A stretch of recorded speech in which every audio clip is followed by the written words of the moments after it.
Hello, baby.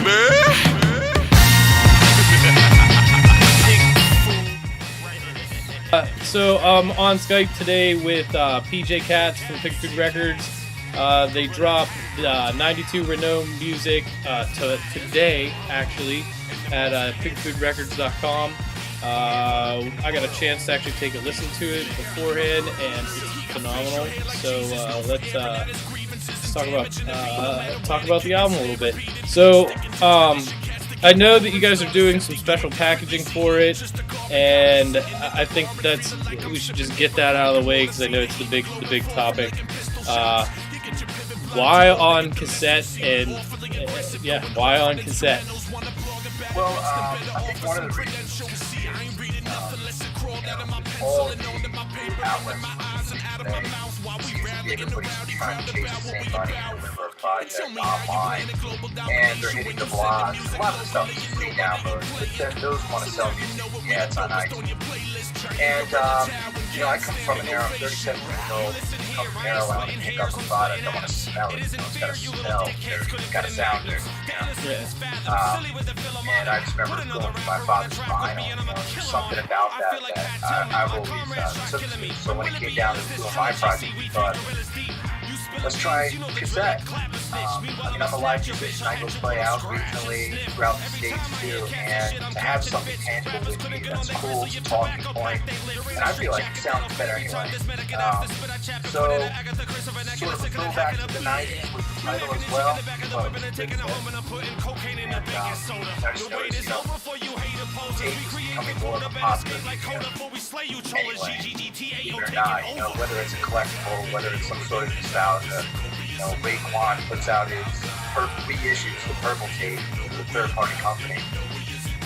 They did that 2 days before I announced that this was going to be on cassette, which is perfect timing. It kind of worked out that way. So, yeah. So tell me a little bit about the title of the album. I know there's a pretty awesome story that goes with it, I feel like. Yeah, a lot of that title is weird how even more of the title and how it makes sense came to light just recently, but the name of the album really comes from some conversation I had with a friend at a bar, and he told me that he sold his car with Renault to go buy a sampler, a music sampler. So he actually sold his car to get enough money to go buy music. That is like dedication. And so that's how 92 Renault music just happened out of that. But the funny thing is, I did an interview with strictlycassette.com, and out of that interview, there's a producer that now lives in Spain, he's a French producer, named Gus. He worked with Big Martin, gave us a whole bunch of other people. And he said, hey, I was curious about where you got the name of the album from. He understood it because I explained where it came from on that interview. But he said, did you know that 92 is part of what we know as a zip code where the Renault was manufactured. I had no idea. Wow, that's awesome. Yeah, so it's like my family grew up there, and they sent me this track, it's the funkiest thing I've ever listened to. On a link to YouTube that was a recording made by all the manufacturers at Renault plant. And it was like a badass funky groove. So I'll have to send that to you. But yeah, it was just kind of weird stuff going on, how this title really came from nothing, but has a lot of substance. Wow, that's really awesome. So because this album is released on cassette, it gives you the opportunity for real album art. I don't think that most people really understand like panels and pull-out cards and all those things at this point. They get one photo, maybe two, and a track listing is the second photo. So can you elaborate a little bit about the artwork? Yeah, certainly. again, because I've always loved albums. You know, I think tapes, cassettes, always had, you always have a good opportunity to put some very cool pictures of the past and everything like that. So since this is sort of a throwback to the 90s, I sort of took some pictures. And since we have an in-house graphic designer with a fantastic beard, he was able to take a lot of these photos of me, my youth, and lay them out in sort of sketch way. I don't know, I just think it's a great opportunity. I also have my kids in there, you know, so I can have that on there. And we have some old samplers, old equipment, because I'm a gear freak. So he kind of integrated all that. 6 panels, so you pull it all out. One thing I miss about, about having a tape or vinyl is that you do get a lot of credits. Everybody gets their credits. You know where to go find them. You know who produced each song. I always done that. But pulling it out, you read all that stuff and go seek out more of this artist's work. So the layout and the art gave us the opportunity to do some dope artwork and to give credit where people deserve. Yeah, I think that people really miss that a lot. I just remember opening cassettes and CDs and reading through all who produced it, who put the money up, like actually knowing all of that information, and then being able to go look and see like what bands that they thanked and what groups they were into. It really gave you an idea of like who was around these people, and it also gave you more, just another alley to explore for music. And I don't think people get that nowadays. I think the only part where they messed up, the music industry, when they started putting those CDs in the tall cardboard racks. I don't know if you remember those. Yeah, I remember those. Those just like, come on, I don't need to work through cardboard to get to another piece of, another piece of plastic that has the artwork on it. So that's I worked at a music store, so yeah, no, I mean it is. It's kind of a bummer that the artwork doesn't get the play that it did or has been and has in the past. So you're on Pigfood Records, and those guys are great friends of ours.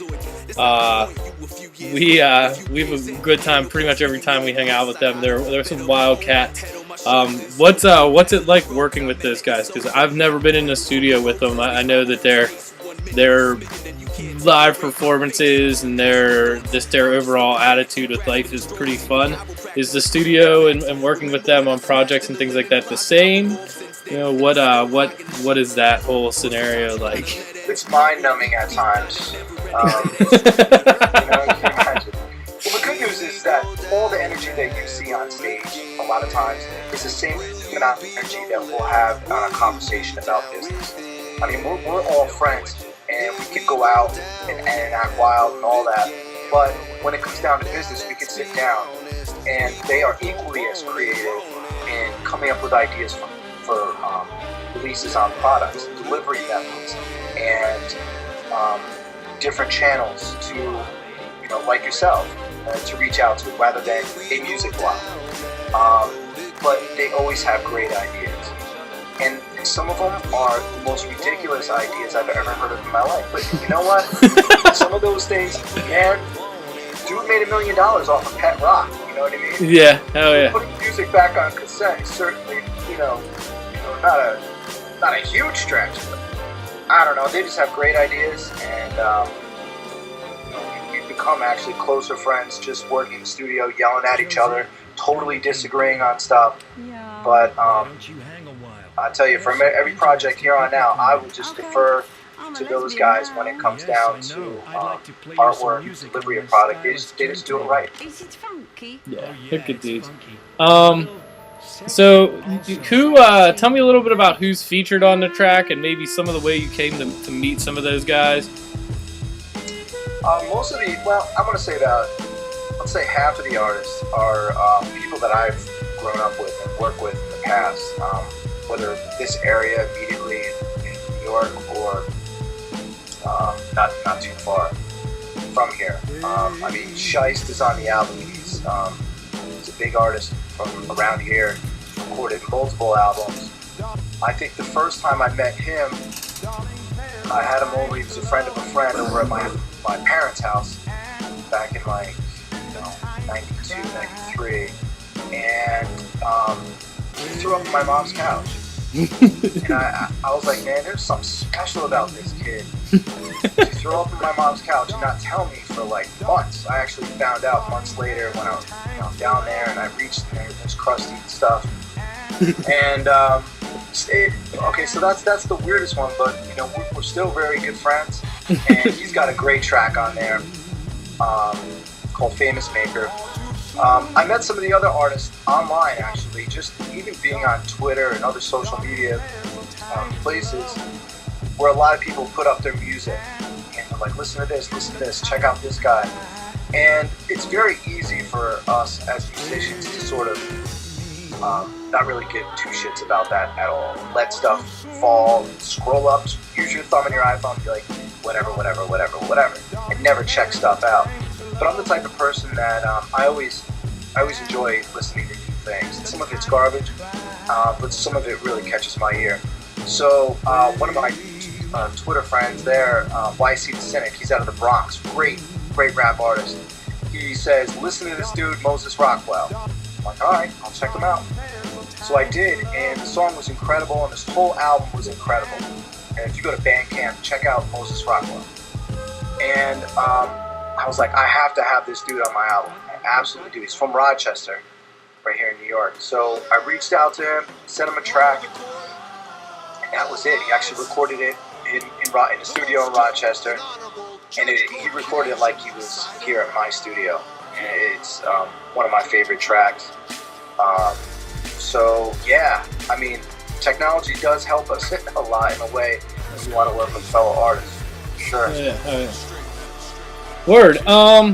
So, I mean, just to wrap things up, do thank yous, plugs, the whole nine, thank, that kind of deal.